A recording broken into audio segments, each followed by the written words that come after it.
صلوات میں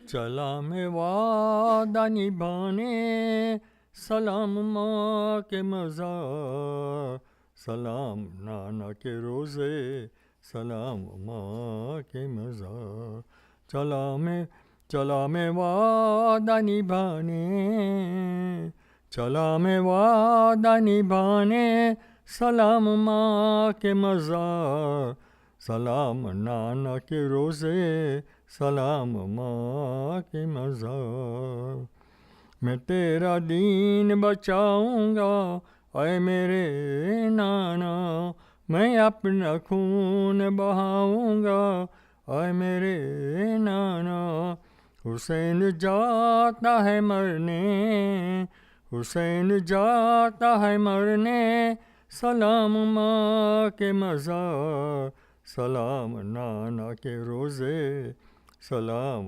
ماں کے مزار، میرے شریک سفر بن کے ساتھ چل اماں، سفر پہ جاتا ہوں کپڑے میرے بدل اماں، لباس خلد سجا دے، لباس خلد سجا دے بدن پہ پھر ایک بار، سلام نانا کے روزے، سلام ماں کے مزار، دعا کرو کوئی سر پہ ردا نہ ہو اماں، نماز زو کہ شہادت قضا نہ ہو اماں، نہ پائے پانی تو کر سکتا نہیں وہ گلا بھی نہیں، سلام نانا کے روزے، سلام ماں کے مزار،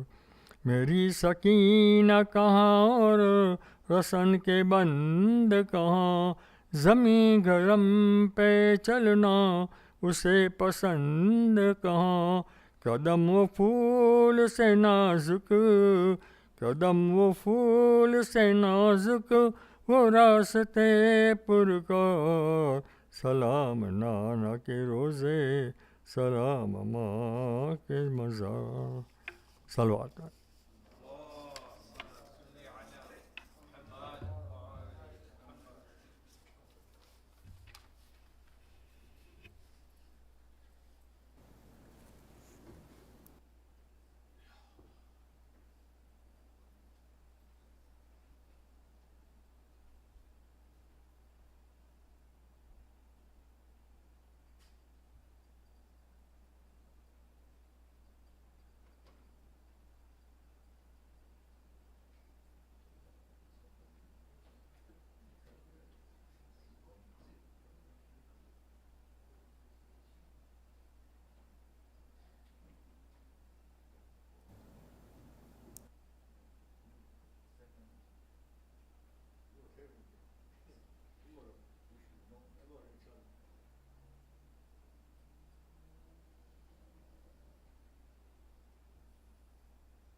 Let's welcome the Shaykh with 3 loud salawat. Allahumma salli ala Muhammad wa ali Muhammad. Allahumma salli ala Muhammad wa ali Muhammad. Allahumma salli ala Muhammad wa ali Muhammad.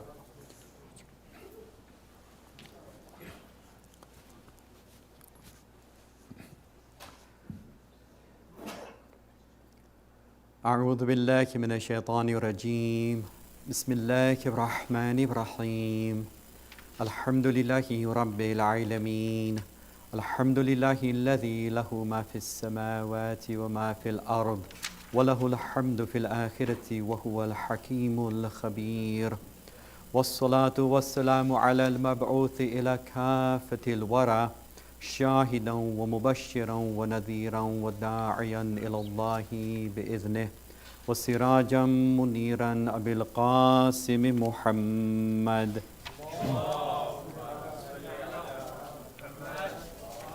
وعلى أهل بيته أئمة الهدى ومصابيح الدجى الذين أذهب الله عنهم الرجس وطهرهم تطهيرا.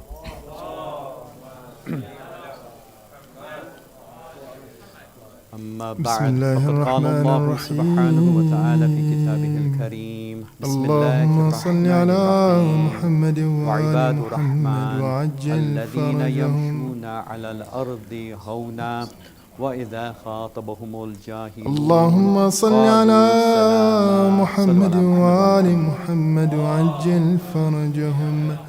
اللهم صل على Respected elders, Muhammad brothers and وآل sisters in Islam, Assalamu Muhammad alaikum wa rahmatullah. وعجل فرجهم. الحمد Last لله night رب I said that the العالمين. topic of the وصلى majalis الله will على be spiritual سيدنا development. Muhammad And I said that نبيه the وآله approach I will take وسلم in order to discuss this topic of spiritual development will be a Quranic centric approach. And I said that we will use اللهم لك certain الحمد verses of the على ما Quran in جرى به order to قضاؤك build في our discussion around. أوليائك الذين استخلصتهم لنفسك ودينك إذ اخترت لهم جزيل ما عندك من النعيم المقيم And we said that الذي لا these زوال verses are له known ولا as the اضمحلال verses of the بعد أن servant of شرطت the عليهم الزهد all-compassionate. في آيات درجات عباد هذه الرحمن. الدنيا الدنية And they present for وزخرفها us وزبرجها 14 characteristics فشرطوا لك of pure, ذلك sincere servants وعلمت of منهم Ar-Rahman, الوفاء the all-compassionate, the فقبلتهم all-beneficent Allah وقربتهم subhanahu wa وقدمت ta'ala. لهم الذكر And these العليم verses والثناء show us, in الجليل effect, وأهبطت a very عليهم practical ملائكتك crash course وكرمتهم on بوحيك Islamic spirituality ورفدتهم and ethical teachings. بعلمك And we said that we وجعلتهم won't only الذريعة discuss the إليك tafsir of these verses and try to والوسيلة understand إلى what they mean, but we will also place them in the context فبعضنا of the events أسكنته that happened in the جنتك year إلى 61 أن AH أخرجته on the plains of منها Karbala. وبعض Because حملته في we need to فلكك have role ونجيته models ومن who آمن show معه us من how الهلكة the words and برحمته sentences of the وبعضا Quran are put into اتخذته practice لنفسك in daily خليلا life. وسألك Because the لسان Quran صدق is, في of course, a الآخرين book of guidance. فأجبت How are those وجعلت words and ذلك عليا sentences وبعض interpreted كلمته into من action? شجرة That's what we need تكريما to look وجعلت at له من and أخيه learn from, as well as looking at and وزيرا learning from the Quran. We need وبعضنا both of ولدته them من together. غير And آب also by وآتيته doing this, we will therefore البينات have وأيدته an بروح ideal القدس with which we can وكل compare شرعت له ourselves. شريعة Because ونهجت those له great منهاجا personalities that وتخيرت embodied له those أوصياء teachings in these مستحفظا 14 بعد verses مستحفظ were the perfect Ibadur من Rahman. مدة They were the إلى perfect مدة servants إقامة of the لدينك all-compassionate. وحجة على And therefore, عبادك we can ولئلا hold them يزول as a type of الحق عن standard, as a مقره type of ويغلب yardstick الباطل with على which we أهله can ولا يقول أحد evaluate our own لولا أرسلت spirituality إلينا and رسولا levels منذرا and our وأقمت لنا على awareness of what Allah subhanahu wa ta'ala wants from us and how much we are meeting His aims إلى أن and انتهيت objectives بالأمر for إلى us as حبيبك His servants. ونجيبك So this type of discourse serves multiple purposes. Muhammad It's not just tafsir and history, it is also self-evaluation صلى and الله looking عليه at the وآله whole picture فكان of how كمن we can تجبته become better سيدا servants of Allah من subhanahu wa خلقته ta'ala and emulate those heroes وصفوة of Karbala. من اصطفيته Of course, while we do that, وأفضل we will من learn more اجتبيته and more and وأكرم better about من those events اعتمدته because we will قدمته show على how they put أنبيائه these وبعثته teachings إلى into practice. الثقلين من And so we will of course عبادك discuss the events of وأوطيته Karbala مشارقك itself. ومغاربك Like I said وسخرت له yesterday, I would like to always put وعرجت forward some بروحه questions at the إلى beginning of each السماء. majlis and then attempt to answer them as we go through the majlis. So for this majlis, there are 3 questions that I will attempt to answer. First of all, what is meant by the Ibadur Rahman walking humbly on the earth? Secondly, what is meant by the phrase that they respond to foolish people with salam?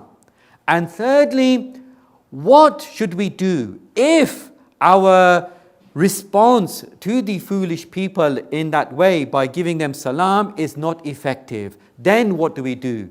So you can clearly see from these questions that there will be quite a lot of practical things with which we can go home and inshallah implement in our lives. So yesterday we started off by looking at that phrase Ibadur Rahman, and we saw that it comes from the very first verse in that series of 14 verses, verse 63. Wa Ibadur Rahman alladhina yamshuna alal ardi hawna.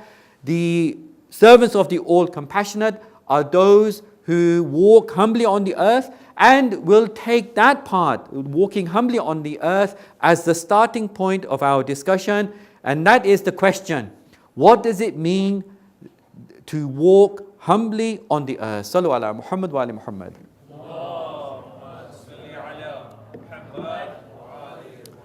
Well, this phrase, Alladhina yamshuna alal ardi hawna, the Ibadur Rahman are those, and this is now the first characteristic, are those who walk humbly on the earth. This phrase, there's a similar one in Nahjul Balagha. In Sermon 193, we find a khutbah which is of phenomenal importance, eloquence, and depth. It is a sermon which I'm sure you are familiar with, the sermon known as Khutbatul Muttaqeen, the sermon of the God-wary, sometimes known as the sermon of Hammam. Now, why is it called the sermon of the Muttaqeen and Hammam? I'll explain. So first of all, it's called the sermon of Hammam because it starts off with a person called Hammam asking Amirul Mu'mineen, Imam Ali ibn Abi Talib, salawatullah wa salamu alayhi, Allahumma salli ala Muhammad, to describe for him the God-wary, the muttaqeen, as if he could see them. Okay, so he wants Mawla Amirul Mu'mineen to describe for him these God-wary, pious people as if he can see them. Now, Imam Ali alayhi salam responds to him by just giving him a straightforward answer. But Hammam was not satisfied with that, and he insisted for some more information and knowledge about what the muttaqeen are like. So this is when Imam Ali alayhi salam starts describing to him the characteristics of those who have taqwa, the muttaqeen, pious, God-wary or God-conscious people. Now, he describes around 110 characteristics. And then at the end, what happens to Hammam? After hearing what Amir al-Mu'minin had to say, he actually dies. He could not stand it. He could not take it. And so Imam Ali says that this is what I feared that would happen. This is why he didn't want to give him such an elaborate, in-depth answer. So this gives us an idea of what this sermon is like. In any case, apart from the background to this sermon, let's have a look at how it relates to this verse, that the Ibadur Rahman are those who walk humbly on the earth. So in this sermon, one of those 110 characteristics of the muttaqeen is mashyuhumut tawadu. It means their walking is humility. Now that's very similar to what this verse is saying. The verse is saying that the Ibadur Rahman are those who walk humbly on the earth. In that sermon, one of the characteristics of the God conscious is that their walking is humility. So what does this mean? Walking and being humble, etc. Well, it can be interpreted in two ways. The first way is literal, right? You take it at its face value. It means the way they walk is in a very humble manner. They don't walk with their, in a very arrogant manner, exuberantly and with pride, etc. They walk very humbly. That is the characteristic of these pure, sincere servants of Allah subhanahu wa ta'ala. In fact, in another place, we are told something very beautiful by Amir al-Mu'mineen. He says that a person does not hide a single thing except that it becomes evident in the slips of his tongue and on the surface of his face. What does that mean?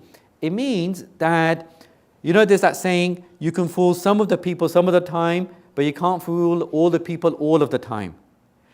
What Amir al-Mu'mineen is saying is that our characteristics, whether we like it or not, they will become evident. They will come out, even if we try to hide them. So, for example, negative characteristics, let's say arrogance, jealousy, let's say deceit. Somehow, as we are talking or as we are going about our daily lives, they will become evident. There'll be a slip. And we think, oh, I really didn't mean to say that, but it just came out. And the other person will understand your inner self and the characteristics that make your whole being. Or it will show in your face. You hear some news. What reaction do you have? Well, sometimes you might be able to hide it. Other times it might become evident in your expressions or the way you react. Same with positive attributes. It's not all about negative attributes. It could be attributes such as humility, sincerity, something like love. That will also become evident in the slips of the tongue and on the surface of the face. So, what this is saying, according to this literal interpretation, is that the way some people walk tells us a lot about their inner selves.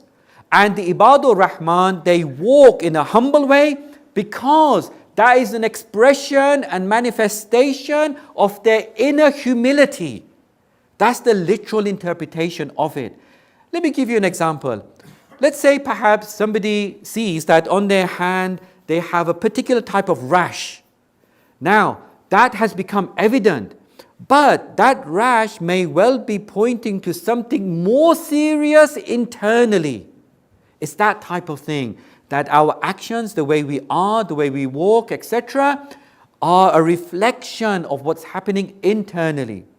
So this is the first interpretation of what it means that the Ibadur Rahman are those who walk humbly on the earth. A literal interpretation. Their walking is such that it reflects their internal humility. But there is another interpretation to this statement, and that is not literal but figurative. It is metaphorical. It doesn't mean literally their walking is in a humble way. No. It means here walking is metaphorical for way of life. Their whole way of life is a life of humility. And walking is only one of those things. In that statement from Amir al-Mu'mineen, Mashhumut Tawadhu, their walking is humility. It means mash here is not just walking. It means their lives, their whole way of life is a life of humility. So there are these two interpretations of this part of this verse, that the Ibadur Rahman are those who walk humbly on the earth. Now, let's relate it and see how those pure and the highest Ibadur Rahman were and implemented this verse in themselves.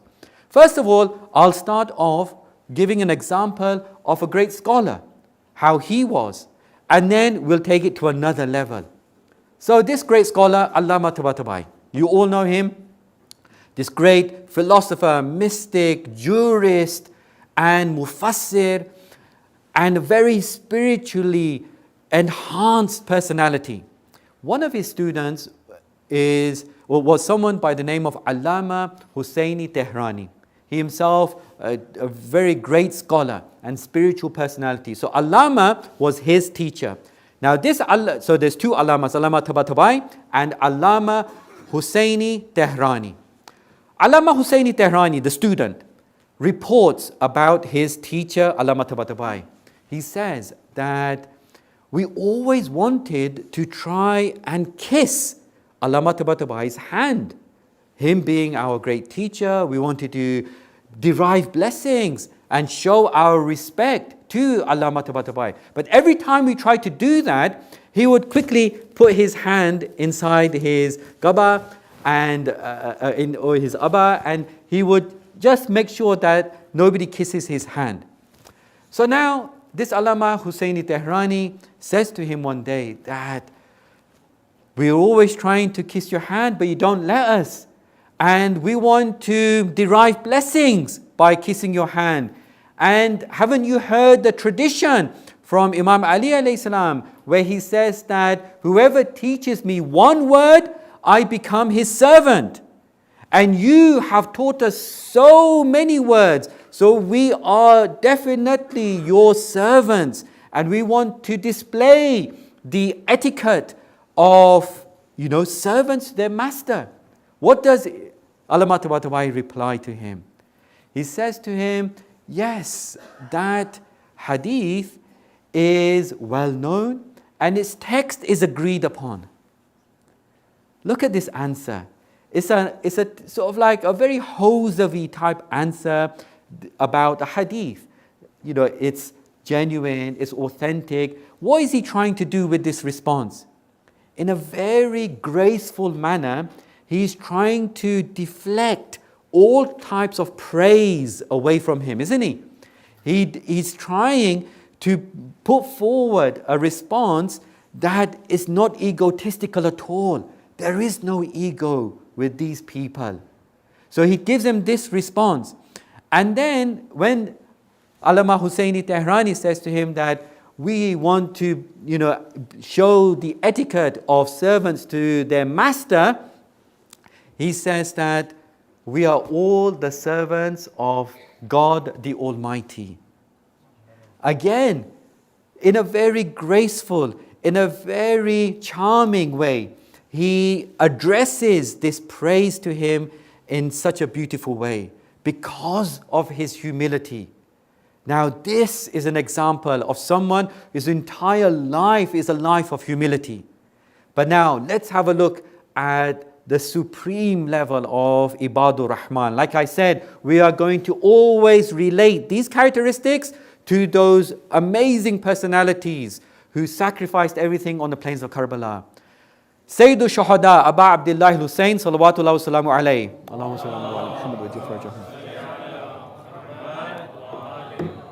One day is going past the place known as Sufa in Medina. So Sufa was a type of platform just outside the Holy Prophet's mosque where poor people would gather.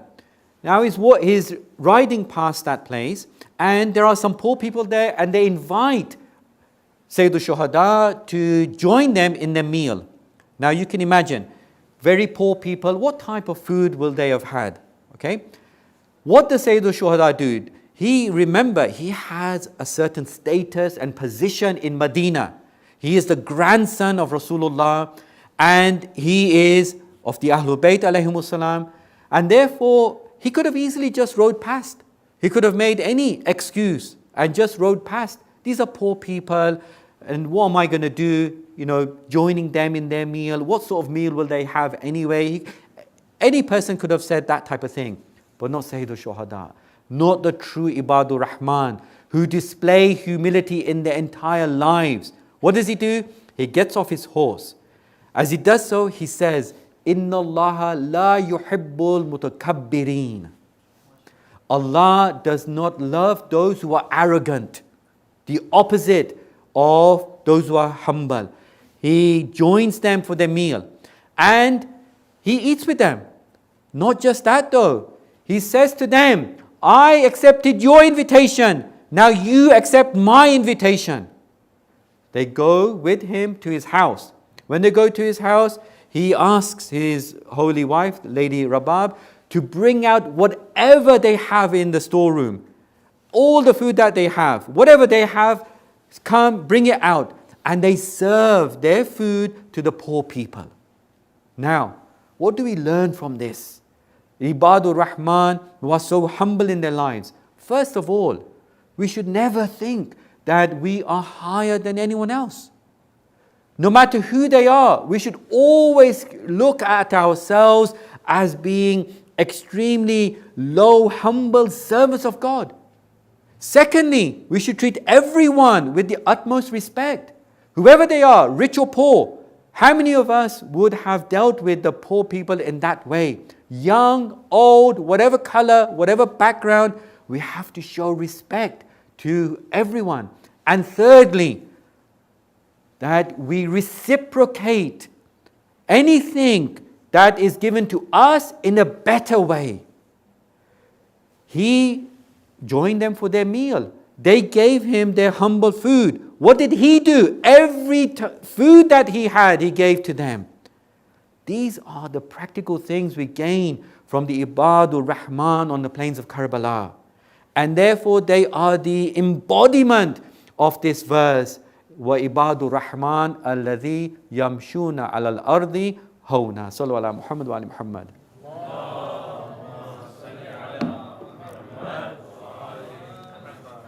There's a beautiful saying from Amir al-Mu'mineen about humility and how he compares it with arrogance.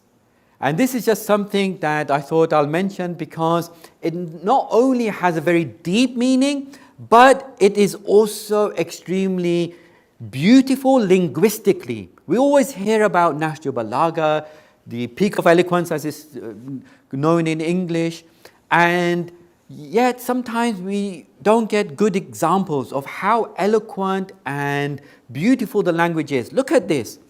He says, At-tawadu yarfa wa takabbur yada. Now, only 4-5 words, right? At-tawadu, 4 words. At-tawadu yarfa, at-takabbur yarda. 4 words. But it is absolutely phenomenal in terms of its depth of meaning and eloquence. Let me try and translate and explain in English. What it literally means is that humility raises and arrogance lowers. Now, what does that mean? Where's the depth? Where's the beauty? Well, look what Amir al-Mu'mineen. First of all, in terms of the meaning, what he means is that those who are humble, right? The humility raises, isn't it? Those who are humble, they are actually in an elevated place in the eyes of God. They are the ones who are high. Usually, humble people, sometimes people look at them because of their humility, because of their way they are, and they might look down upon them as if they are somehow low. It's the opposite. Humility raises the person. Then he twists it the other way around. He says, takabbur and arrogance lowers. That person who thinks he is so great and he is really arrogant, he is lowered in the eyes of Allah subhanahu wa ta'ala. 4 words with such great depth of meaning. But now the linguistic aspect. In these 4 words, what has he done? In literature, we study how these things are composed. So what he has done is use 2 sets of opposites. How amazing is this? How clever is this? And he would talk like this when he would give his sermons. He has used the one word, humility, and its opposite, arrogance. And then he's described that by using one word, raises, and he's described the other side with one word, lowers. 2 sets of opposites, twisting them round to give a very profound, ethical, spiritually lifting meaning. That person, you might see them being very lowly, quiet perhaps, humble, not putting themselves forward and boasting, etc. But in the eyes of Allah, they are raised. Whereas the other one, who thinks he's so great and he is perhaps, walking with his head up, he is actually lowered. Sallu ala Muhammad wa ala Muhammad.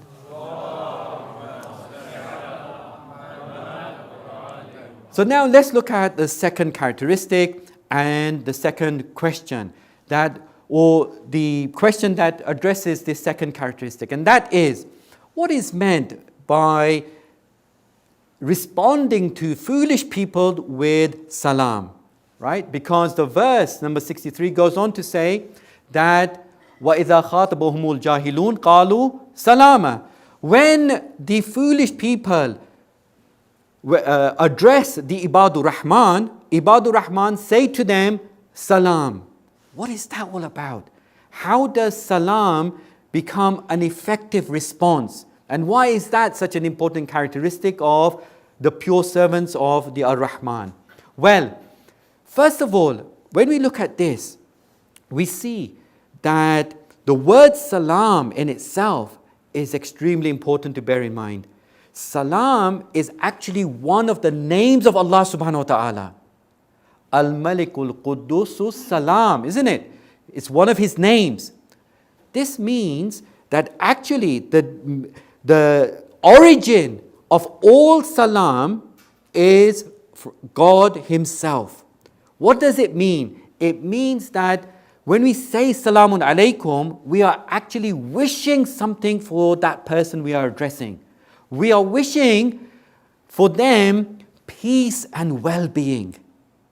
Now, when God is As-Salam, it's one of his names, it means that he is the origin of all peace and all well-being. So remember from yesterday's discussion, the Ibadur Rahman are those who manifest the names and attributes of Allah subhanahu wa ta'ala in themselves. And therefore, when we say salam and we do it with this sincere intention, wishing peace and well-being for the other, then we are manifesting the name As-Salam of Allah subhanahu wa ta'ala in our being. This is extremely significant because when we say Salamun Alaikum, we are actually wishing this for others. And if we do it with that intention, that God is the origin of all peace and well-being, I want to be the agent through which he now sends this well-being and peace to others, then we have gone one step further to becoming Ibadur Rahman. And this is why it's emphasized so much in our teachings. Simple things, Salamun Alaikum. You know how much is emphasized in our teachings? We have traditions that encourage the saying of Salamun Alaikum. We have traditions that rebuke those who don't say it. I'll give you one example. We have a tradition that says that there are 70 rewards for Salamun Alaikum. Okay, there are 70 rewards for it. 69 of those are for the one who initiates the Salamun Alaikum. The one who says it. 69 out of 70 rewards are for the one who says it. And one reward is for the one who replies to it. So why would we ever wish to wait for someone else to say Salamun Alaikum to us? Why not be greedy for this reward and say Salamun Alaikum before the other person says it? And then if we are all like that, it will mean that we are all trying to say Salamun Alaikum and wish others peace and well-being. Isn't that a beautiful way for a community to be? Where will there be any animosity? Where will there be any bad feeling? Soon as I see someone Salamun Alaikum, and with that sincerity, I want you to have peace. I want you to be well-being. Don't be afraid of me. And I wish the best for you. And then he responds. It's the best type of thing. So now, when we bear this in mind, when the jahil, the foolish, sometimes we come across people who say all sorts of things to us. Either sometimes it's because of Islamophobia, right? Because we're Muslims. Sometimes it's because perhaps, especially with the sisters, the way they dress. Sometimes it's because what we can't do. We can't join them in certain activities. Sometimes it's because what we do, like prayer and fasting, whatever the case might be. Sometimes it's not religious, it's just personal. I don't like him or her, and so that person gets abused whatever the case is, how do we respond to the foolish? Very practical stuff. Well, the verse tells us, Ibadur Rahman respond with salama. Now, what this means is that they respond in a way that is not foolish in itself. They don't respond in kind. They respond in a wise, peaceable manner. It's peaceable speech. So when they are hearing this, they don't respond egotistically. It's very easy to have your ego control yourself. Your ego gets hurt. How dare he say that? How dare she, approach me in that way? And so we want to get them back. No, the Ibadur Rahman are always calm. They themselves have salam. And they respond in a wise way. Perhaps they will try to guide them or say that, no, that's not me. You must be mistaken. And they respond in a way that shows them the right path. Qalu salama. Let me give you some ideas from the Quran, because we said we want to take a Quran-centric approach. It's all there in the Quran. We just have to sometimes study it and look deeply into it. What wasn't the Holy Prophet sallallahu alaihi wasallam? Allahumma salli ala Muhammad. What wasn't he called? He was called all the names under the sun, as they say, right?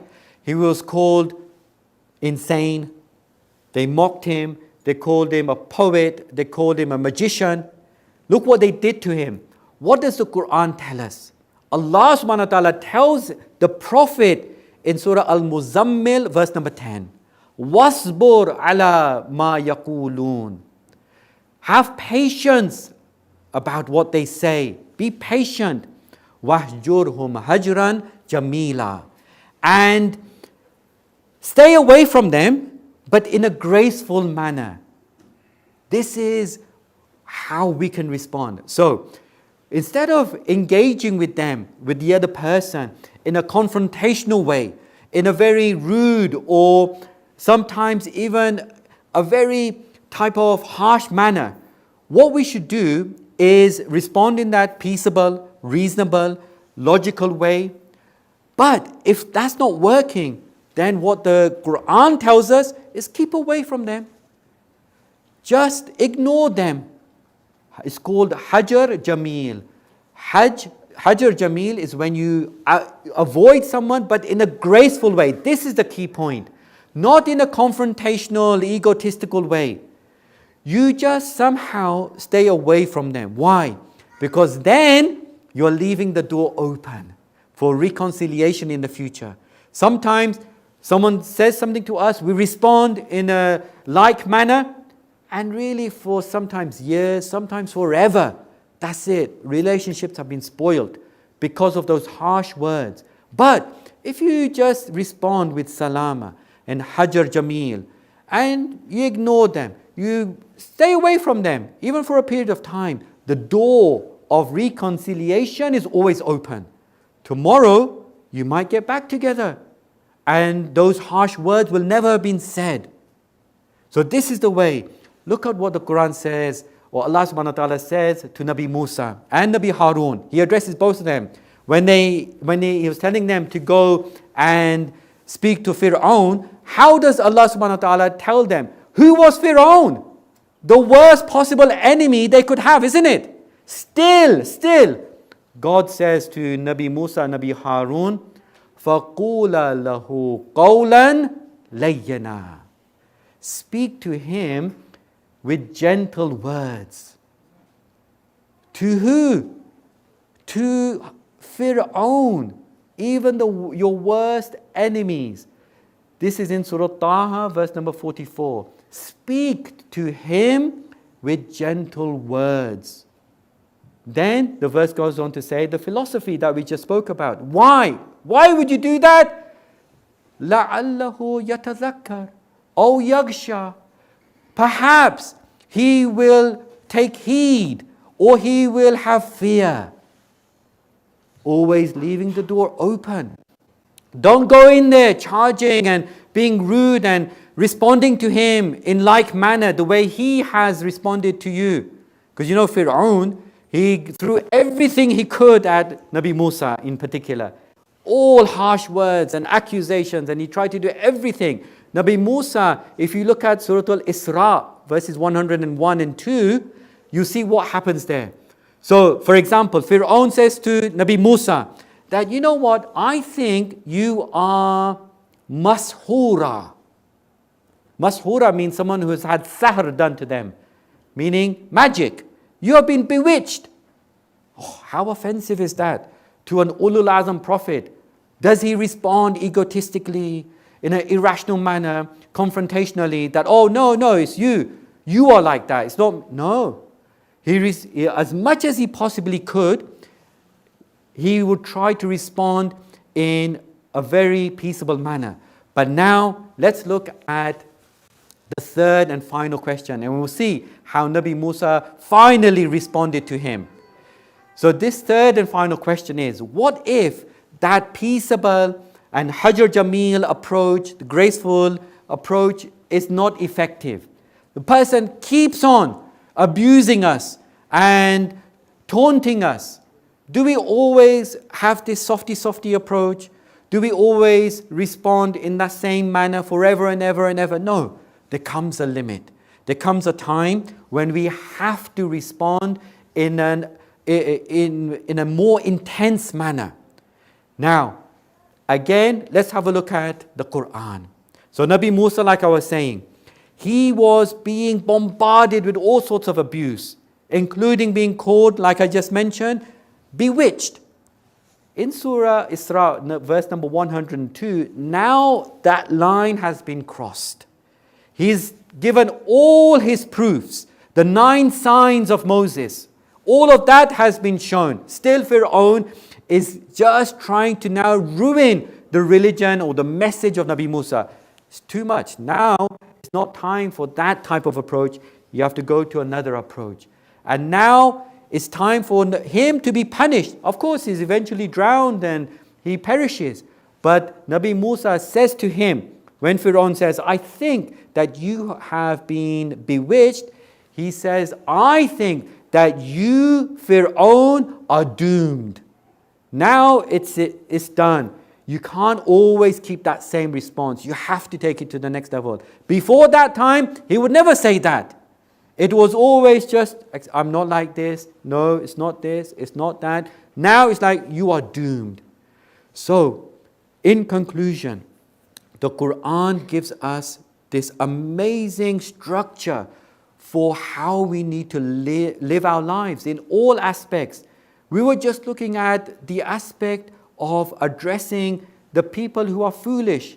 So first we start off with salam.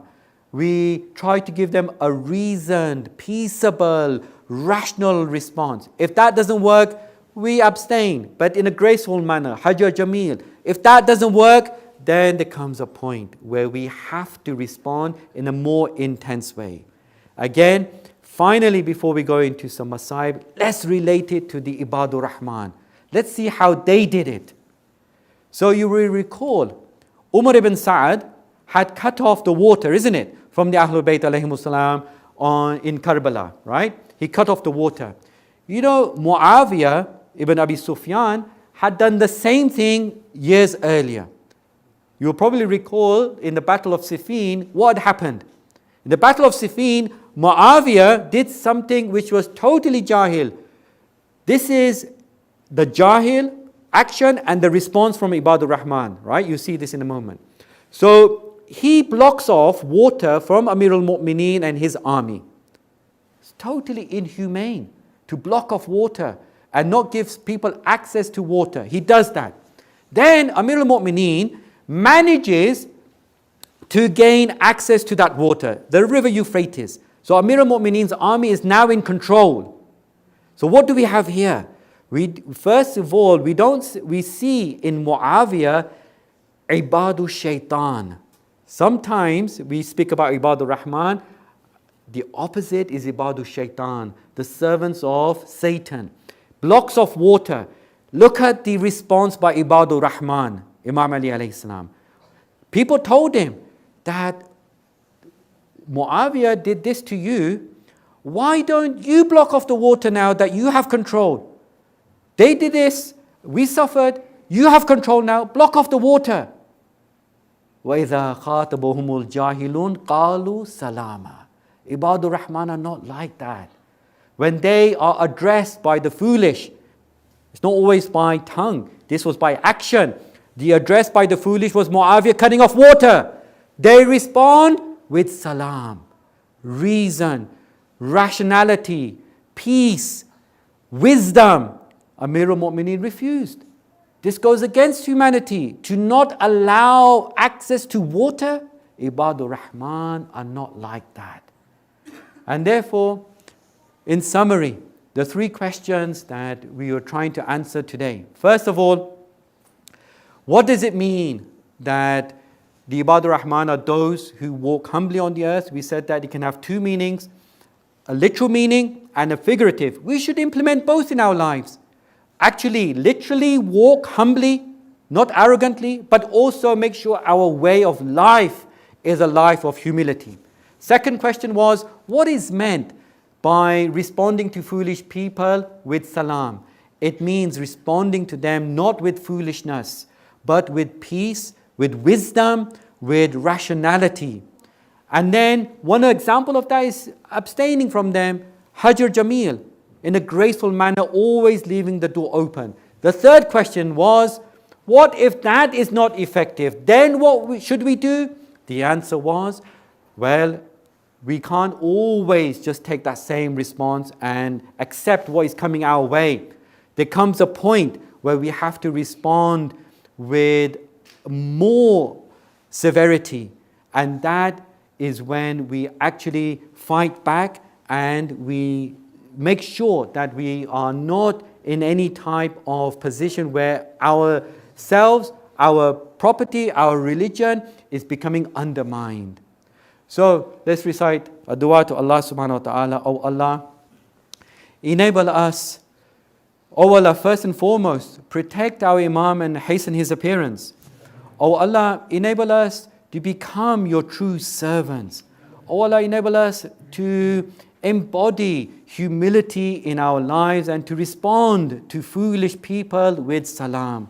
Oh Allah, forgive us and our forefathers for our sins and bring relief to all those facing difficulty around the world. Sallu ala Muhammad wa ala Muhammad.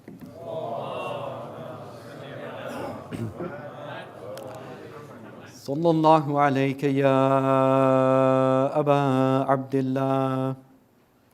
Sallallahu alayka ya ibna Rasulillah. History records that on the 2nd of Muharram, the blessed caravan of the Ahlul Bayt entered Karbala. Karbala, what a word this is.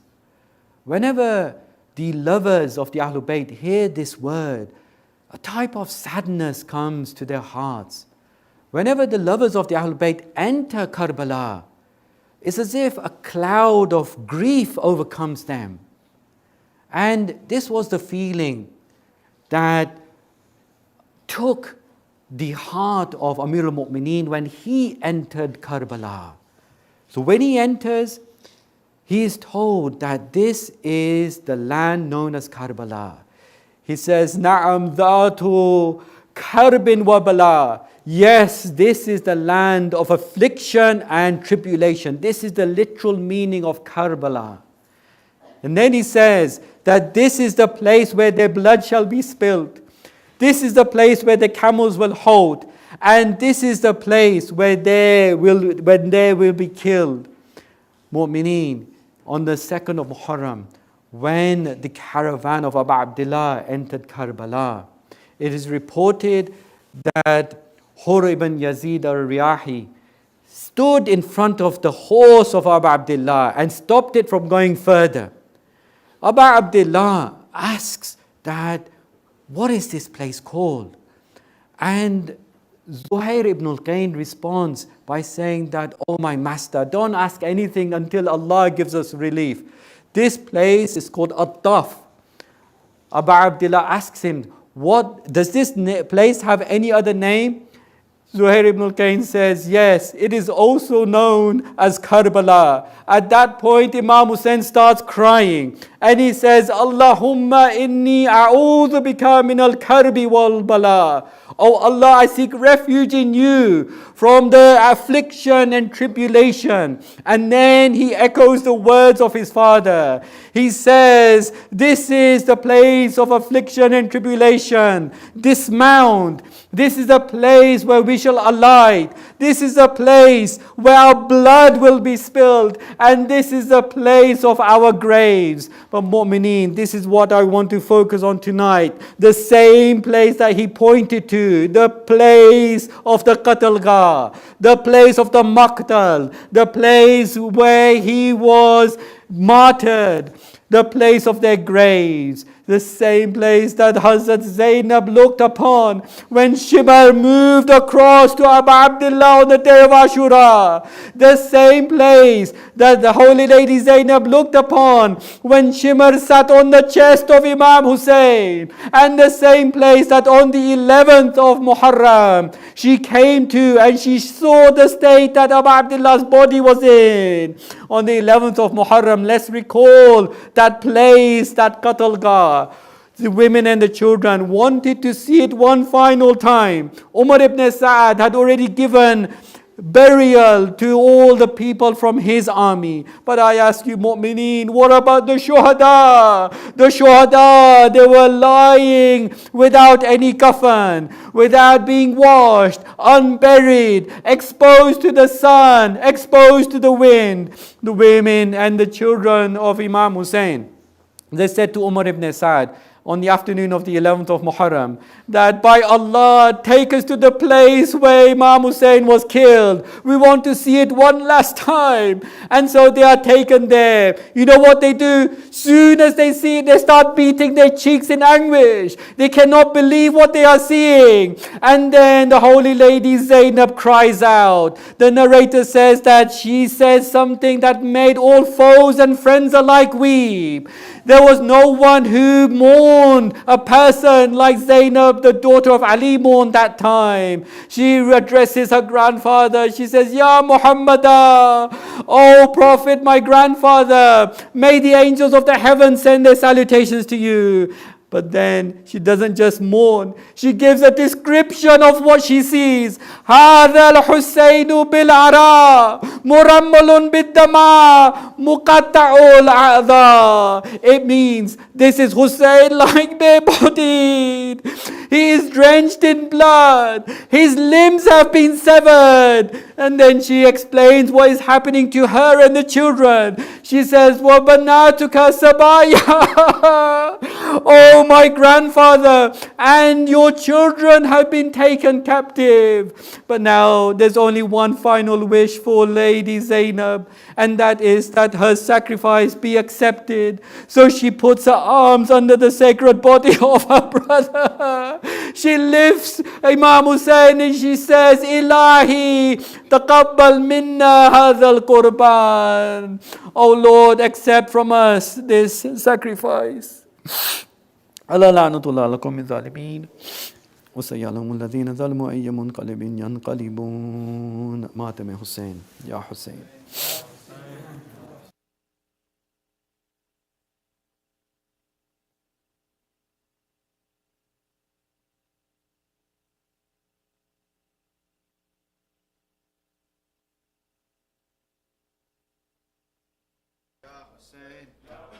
Ya Hussein, Ya Hussein, Ya Hussein, Ya Hussein, Fatima Zahra,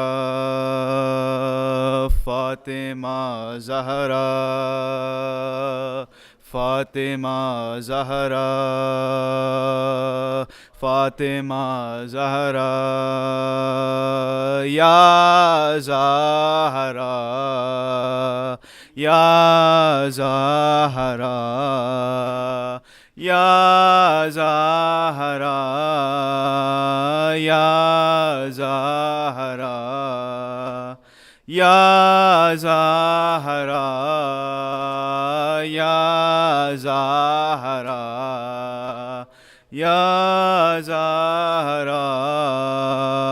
یا زہرا اے میری be be اے میری be be تیرے در پہ استغاثہ ہے تیرا ممنون میری شہزادی جہاں سارا ہے یا زہرا یا زہرا یا زہرا یا زہرا تو ہمیں حفظ اور امان دے دے اپنی چادر کا سائباں دے دے تیری قدرت میں کیا نہیں بی بی تو جسے چاہے دو جہاں دے دے یا زہرا یا زہرا یا زہرا یا زہرا فرش مجلس پہ اور مصلی پر ہر جوان کہہ رہا ہے رو رو کر ہم رہے نہ رہے مگر بی بی تا قیامت رہے غم سرور یا زہرا یا زہرا یا زہرا یا زہرا یا زہرا یا زہرا یا زہرا یا زہرا اے میری بی بی اے میری بی بی تیرے در پہ استغاثہ ہے تیرا ممنون میری شہزادی جہاں سارا ہے یا زہرا یا زہرا یا زہرا یا زہرا فرش مجلس پہ اور مصلی پر ہر جوان کہہ رہا ہے رو رو کر ہم رہے نہ رہے مگر بی بی تا قیامت رہے غم سرور یا زہرا یا زہرا یا زہرا یا زہرا یا حسین یا حسین یا حسین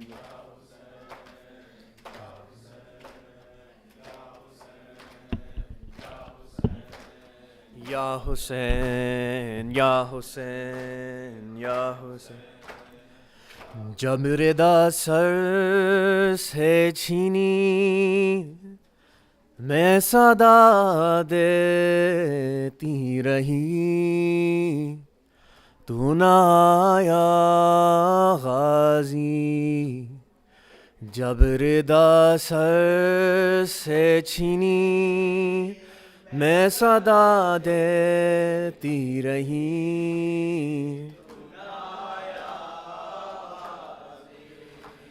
آل عمران کا اور زندان کا یہ بہن قید ہوئی تو نہ آیا غازی جب ردا سر سے چھینی میں صدا دیتی رہی تو نہ آیا غازی جب ردا سر سے چھینی میں صدا دیتی رہی تو نہ آیا غازی ہم کو پانی نہ ملے تیرے خوشبو تو رہے تیرے بازو نہ کٹے چاہے مشکی زاچ دے یہ مگر ہو نہ سکا، تیرے بازو ہے جدا مجھ پہ تشعالبی، تو نہ آیا غازی جب ردا سر سے چھینی.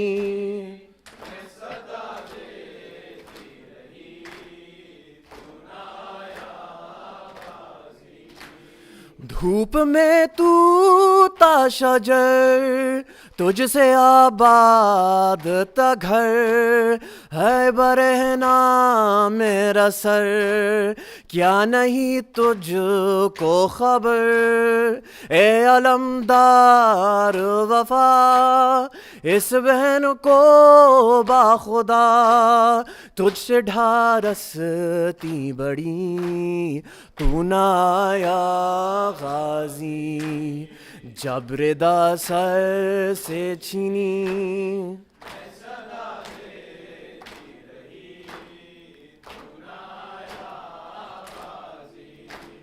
آ گئی شام میں علام، لٹ گئے اہل حرم، ریت پر جلتی ہوئی ہو گیا ٹھنڈا عالم.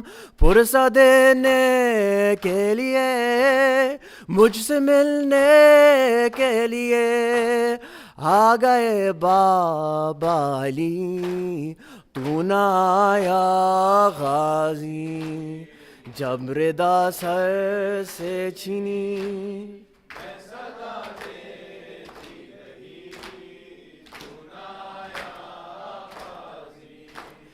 کیا کہوں شعر میرے بیردا ہم کو لیے، یہ مسلمان سارے شہر در شہر گئے.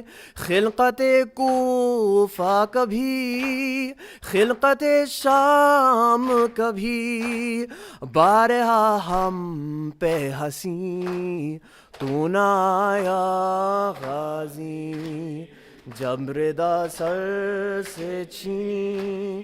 میں صدا دیتی رہی، تو نہ آیا غازی. یا حسین یا حسین یا حسین یا حسین یا حسین.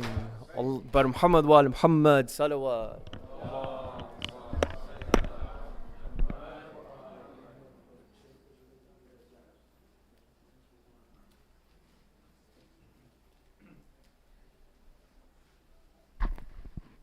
السلام عليك يا رسول الله، السلام عليك يا أمير المؤمنين، السلام عليك يا فاطمة الزهراء سيدة نساء العالمين، السلام عليك يا حسن المجتبى، السلام عليك يا أبا عبد الله الحسين.